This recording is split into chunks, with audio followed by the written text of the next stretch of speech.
আপনি জানেন রসুল যে মসজিদের ইমামতি করেছেন ওই মসজিদে আজও নামাজ পড়লে এক রাকাত 50,000 রাকাতের সওয়াব।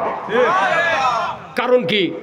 ওটাও মসজিদ, আমাকে দাও মসজিদ, কিন্তু ওখানে এক রাকাতের দাম হলো 50,000 রাকাতের। আর এখানে কয়েকটা গুণ অর্জন করলে গিয়ে 27 গুণ সওয়াব হতেও পারে, নাও পারে। তাও পাগড়ি মাথার থাকা লাগবে। কয়জন মুক্তাদির পাগড়ি আসা? ইমামানা পাগড়ি বান্ধে ওটি খুলে তুই আসে, তাই মুয়াজ্জিন কোনোদিন ধুয়ে দেয়নি। ময়লা হতে হতে দড়ির লাগান হয়ে গেছে। কথা মানে ওটা কোনো খালি ওই নামাজের জন্য খালি পেঁচ দেয়। ওটা যদি না পেতে মোতাল্লি মন খারাপ করে। হ্যাঁ, আমরা কত টাকা দিয়ে ইমামা গেছি, আপনি মাথা কাপড় পেঁচলেন না, এটা কথা হলো? তাহলে ওখানে 50,000 রাকাতের সওয়াব, এক রাকাতের বিনিময়। আপনার এখানে দাড়ি, টুপি, জুব্বা, হাত মোজা, পাও মোজা, চোখত সুরমা, 2 কানত 2 তুলা, পাগড়ি, এরপরে মসজিদে ডান পাও দিয়ে ঢুকিয়া বাম পা পরে দিলেন, দোয়া পড়লেন, আবার জায়নামাজের দোয়া, আবার নিয়ত করলেন, তাকবীরে তাহরিমা বাঁধলেন, সানা করলেন, আউযুবিল্লাহ বিসমিল্লাহ, সূরা ফাতিহা, আবার কেরায়েত, আবার রুকু, তাসবিহ 3 বার, সেজদাত গেলেন। এইভাবে 2 রাকাত ফজরের নামাজ পড়লে 27 গুণ সওয়াব। কত পরিশ্রম! আর ওটি এক রাকাত। রাজশাহী কৃষি উন্নয়ন ব্যাংক আছে, ওখান থেকে যদি কেউ লোন নেয় টাকা, তাহলে 7.5 থেকে 15 টাকা পর্যন্ত সুদের হার।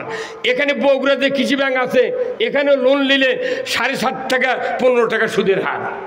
একই ব্যাংক, ওটা হেড ব্যাংক, এটা শাখা ব্যাংক, লোনের সুদের হার এক।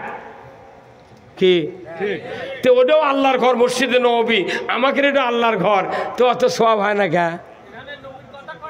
হ্যাঁ, ওই মরদি আছে রে। না, নবীর কথা খালি নয়, রসুল যে মসজিদের ইমাম, উনি নিজে নবী রসুল, ওই মসজিদের ইমাম। উনি সেনা প্রধান, ওই মসজিদের ইমাম। উনি যোদ্ধা, উনি ওই মসজিদের ইমাম। উনি সরকার, ওই মসজিদের ইমাম। উনি আবার কোরআন দিয়ে নামাজ কায়েম করছেন মসজিদের মেম্বরত বসে থেকে। উনি চুরি বন্ধ করেছেন, সুদ বন্ধ করছেন, ঘুষ বন্ধ করছেন, জেনা বন্ধ করছেন, পর্দা ফরজ করছেন, দুর্নীতি, অন্যায়, লটারি, মদ, জুয়া সব বন্ধ করছেন মসজিদে নববীর থেকে। তাহলে বোঝা যায় রসুল যখন 12.5 লক্ষ বর্গ মাইল ওখানে শাসন করেছেন, বোঝা যাচ্ছে মসজিদে নববী ওটা সংসদ ভবন। মসজিদে নববী যখন সংসদ ভবন হচ্ছে, তখন ওটিতে কোরআনের আইন চালু হচ্ছে। নবী 10 বছর কোরআন দিয়া বাংলাদেশের মতো 27টা রাষ্ট্র শাসন করেছেন। সেই জন্য ওই জায়গা এত সওয়াব। আর আমাদের দেশের মসজিদত লেখে তোতে এই মসজিদে দুনিয়াবি কথা বলা নিষেধ। এই কথা যে মসজিদত লেখা আছে, আর ইমাম যদি ওটি নামাজ পড়ায়, ওই ইমামের ইমান নেই।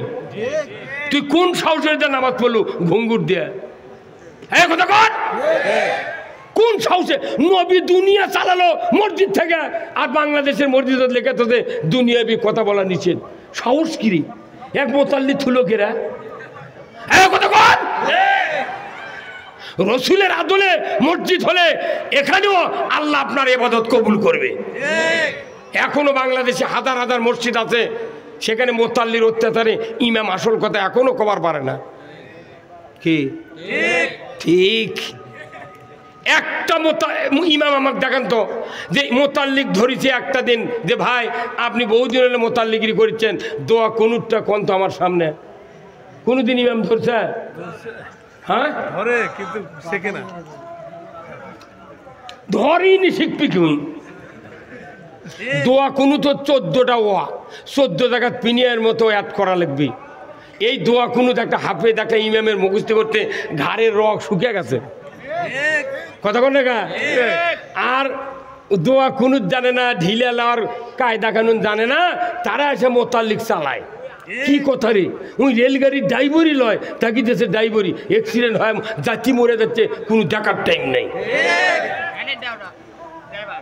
আমার ভাইরা, মসজিদ হলো মানুষ তৈরির হলার, আর রাইস মিলের হলার হলো চাউল তৈরির হলার। চাউলের সাথে যদি ধান দেয়, চাউল যদি লাল হয়, 10 টাকার। হ্যাঁ, হলার মানে না মিল আলার।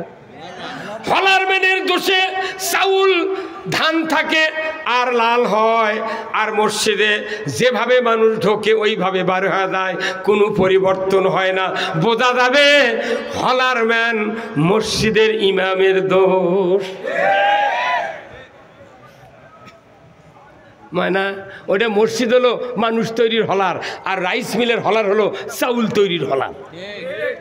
ওই হলার ঠিক করা লাগবে আগে।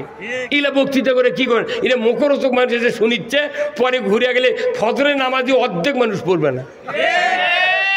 মসজিদে আজকে শুক্রবারে নামাজ হয়নি, এই সেন্ট্রাল মসজিদে, বড় মসজিদে, এই বগুড়া শহরে 450 মসজিদ আছে বগুড়া শহরে। 16 আনা মানুষের ভেতরে 10 আনা মানুষ খালি শুক্রবারে নামাজ পড়ে।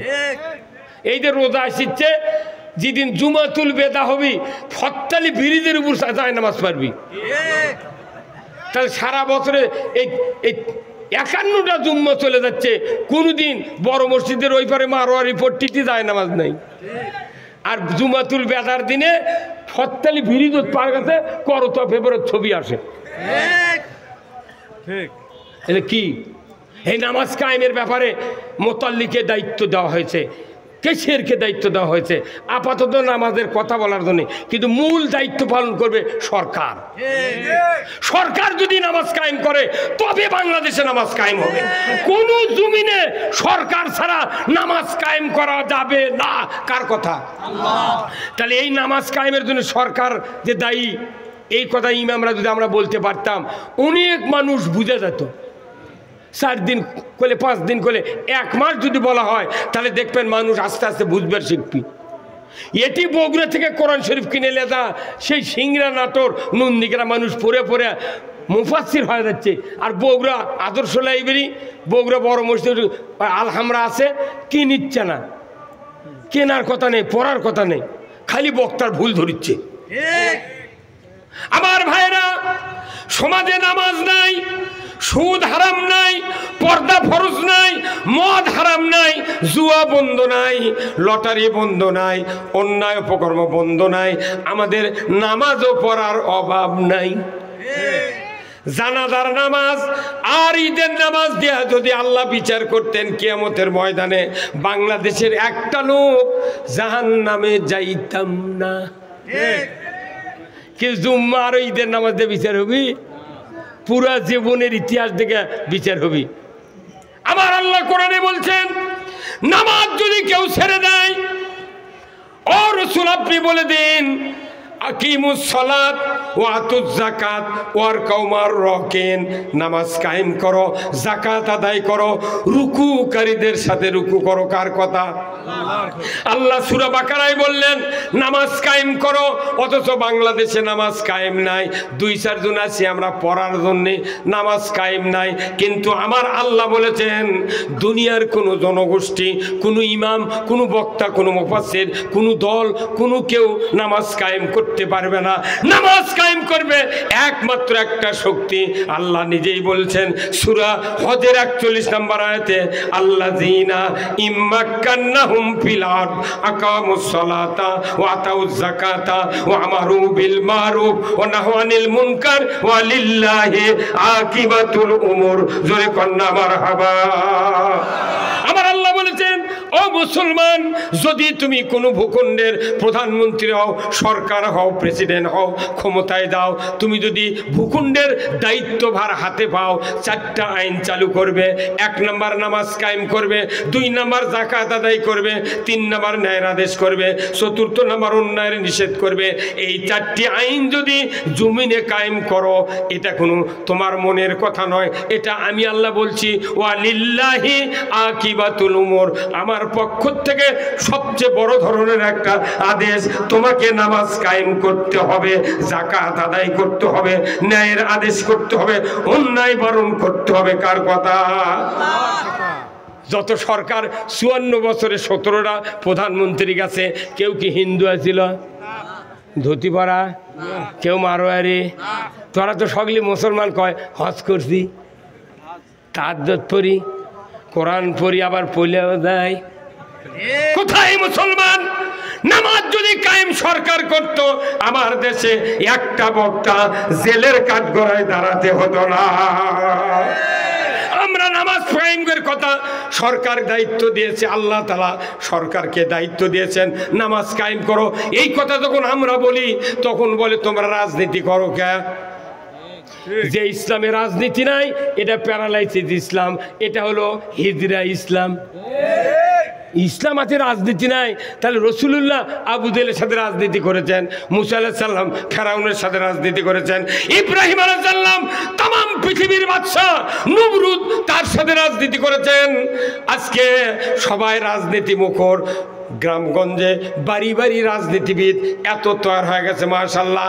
বর্তমানে বাংলাদেশে রাজনীতি মানুষ বোঝার কারণে আমাদের রাজনীতির বক্তৃতা দেওয়া সহজ হয়ে গেছে। আর আমাকে কেউ কেউ উপদেশ দেয়, বড় বড় নেতা যখন না, এলা রাজনীতি বড় বড় হাই ফ্যামিলির কাম, এটা বড় বড় ধনী ধনী মানুষ তারা রাজনীতি করবি, তুমি ফকির নির্বাচন রাজনীতি করতে পারবে, জেলে তুলে তোর বউ চোর কে দেখবি? এগুলো ভয় থাকে, কতক্ষণ থাকে ওই উপদেশ আর মানুষ খায় না। এখন মানুষ বুঝতে পারছে খালেদার ভোটের যে দাম একটা ফকিন্নির ভোটেরও সেই দাম, একটা ইমামের ভোটের যে দাম একটা দপ্তরির ভোটেরও সেই দাম। এখন ভোট যার ক্ষমতা তার, কতক্ষণ দেখা মানুষ আর ওগুলো বক্তৃতা শোনে না। এখন খালি করছে যে এখন একটাই স্লোগান, আমরা সবাই ভাই ভাই, আগামী দিনে ইসলাম চাই। এই স্লোগান দিতে পারবেন না? স্লোগান কি? আমরা সবাই ভাই ভাই, আগামী দিনে এখন ইসলাম চাই। আমি তো নামাজ চাই কইনি, কি বলেছি? ইসলাম চাই। ইসলাম না চাইলে কি ক্ষতি? এনা শোনেন, অ্যান্টিবায়োটিক শোনেন।